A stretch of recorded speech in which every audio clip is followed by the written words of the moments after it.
The scent of dinner still lingered faintly in the kitchen when he opened the door, though no one had set the table. The lights were off except for a soft glow spilling from upstairs, a pulse of muted music drifting down like a memory. He closed the door gently behind him. The click sounded louder than he expected. He stood in the hallway, shoes wet from the rain, trying to shake off a sudden chill that had nothing to do with the weather. His coat felt heavier, his briefcase like a weight dragging him into the floorboards. Something was wrong. He knew it.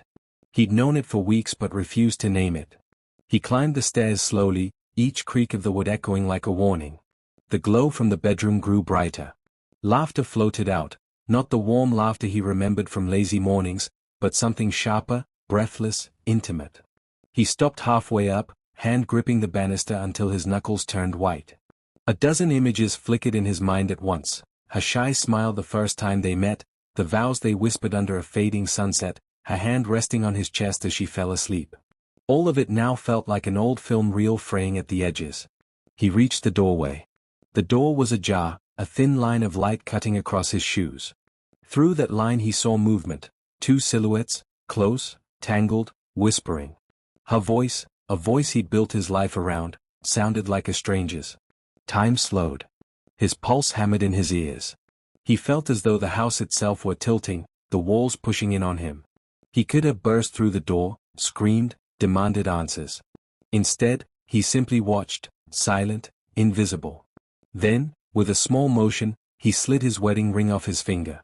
The metal felt cold. He let it drop to the floorboards outside the door. The clink echoed like a gunshot. Inside, the laughter stopped. He turned away. His footsteps down the stairs were steady but his whole body shook.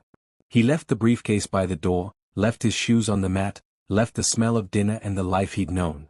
He stepped into the rain. Outside, the night air hit him like ice. Water streamed down his face, but his eyes were dry. The street was alive with cars and neon signs and people hurrying home, no one noticing the man standing under the flickering streetlight, a figure hollowed out by betrayal.